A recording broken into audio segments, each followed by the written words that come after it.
Oke, cek 1 2 3. Ya, selamat pagi anak-anak. Ya, jadi pada pertemuan hari ini kita akan membahas tentang materi selanjutnya dari kaidah pencacahan, aturan pencacahan, yaitu tentang kombinasi. Ya, jadi kombinasi itu aturan pencacahan yang hampir mirip dengan yang namanya permutasi ya. Jadi tidak permutasi dan kombinasi ini biasanya agak mirip. Nah, jadi apa itu perbedaan antara permutasi dan kombinasi? Jadi apa pengertian dari kombinasi sendiri? Nah, hari ini kita akan membahas materi tersebut ya. Jadi dari pengertian terlebih dahulu, jadi kombinasi itu sendiri adalah proses pencacahan tanpa memperhatikan yang namanya urutan. Ya, jadi kalau misalnya permutasi memperhatikan urutan, nah kalau misalnya di sini kombinasi itu tanpa memperhatikan urutan ya. Jadi maksudnya gimana? Contoh ya. Jadi kombinasi ini sendiri biasanya terdapat beberapa unsur dan diambil lebih dari satu unsur dari unsur tersebut. Nah, ya misalnya ada 3 unsur. Nah, kita akan mengambil 2 unsur dari huruf A, B, dan C ini. Jadi apa saja yang bisa kita pasangkan? Itu ya. Jadi yang pertama kemungkinannya itu adalah AB, yang kedua AC, dan yang ketiga itu adalah BC. Nah, bisa saja BA, bisa saja CA, bisa saja CB itu kalau permutasi. Nah, dalam kombinasi, AB itu kita anggap sama dengan BA. AC itu sama dengan CA, dan BC itu sama dengan CB. Sehingga dalam kombinasi ketika ada 3 unsur diambil 2 unsur, maka kombinasinya atau susunan yang mungkin dibuat itu ada 3 kemungkinan ya.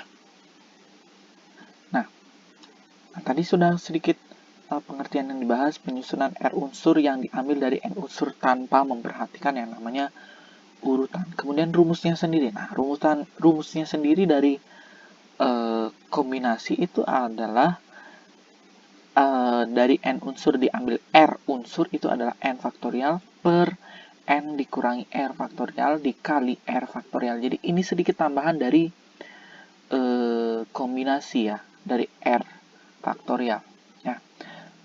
Contoh soalnya bagaimana? Jadi tidak terlalu ribet dalam kombinasi ini sendiri. Contoh soalnya misalnya seperti ini. Tentukan berapa banyak 5 angka yang dapat dipilih dari angka 1, 2, 3 sampai 9. Jadi kita akan mengambil 5 angka bebas. Nah, kalau seperti ini ceritanya kan kita tidak perlu memperhatikan yang namanya urutan. Terserah kita mau ambil 1, 2, 3, 4, 5 atau 5, 4, 3, 2, 1 itu sama. Ya, jadi tanpa dia memperhatikan yang namanya urutan. Itu kombinasi dipakai. Jadi rumusnya itu adalah 9C5 ya. Jadi 9 faktorial dikurangi 9 kurang 5 faktorial kali 5 faktorial. Itu rumusnya seperti ini. Kalau kita sederhanakan, jadinya kita jabarkan 9876 5 faktorial, ini 4 faktorial dijabarkan, sehingga 5 faktorialnya dapat dicoret. Kemudian 4 dengan 8 bisa coret, 3 dengan 2 dicoret 6, sehingga jadinya adalah 9 kali 2 kali 7.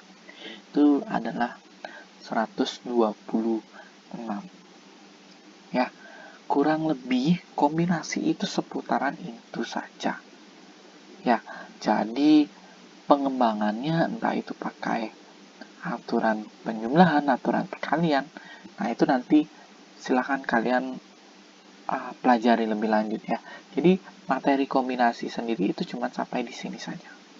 9C5 ya, NCR sampai di situ saja ya.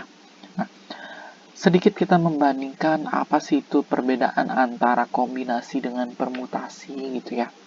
Jadi permutasi dan kombinasi. Nah, contohnya kalau permutasi sendiri contohnya seperti ini.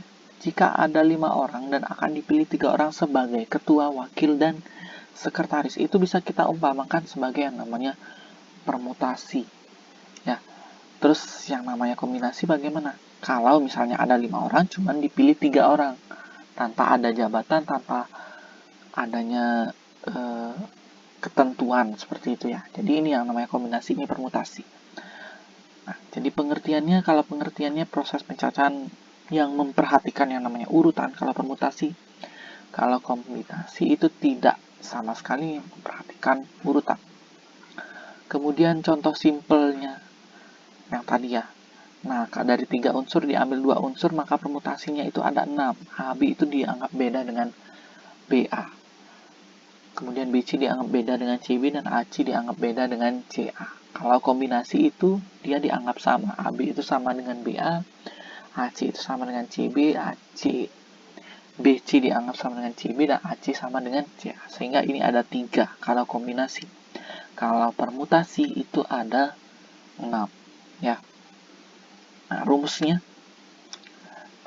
sendiri cuma dibedakan dengan seperti itu saja ya. Kalau ini n faktorial dibagi n dikurang r faktorial, kalau ini sama seperti permutasi tapi dibagi lagi dengan r faktorial. Ya. Jadi kurang lebih seperti itu saja materi kombinasi yang perlu kalian kuasai seperti itu ya. Nah, untuk contoh soalnya silahkan nanti kalian cek di Schoology, itu akan Bapak sedikit variasikan ya untuk lebih memahami kalian dalam materi kombinasi ya. Jadi untuk hari ini sekian dan terima kasih.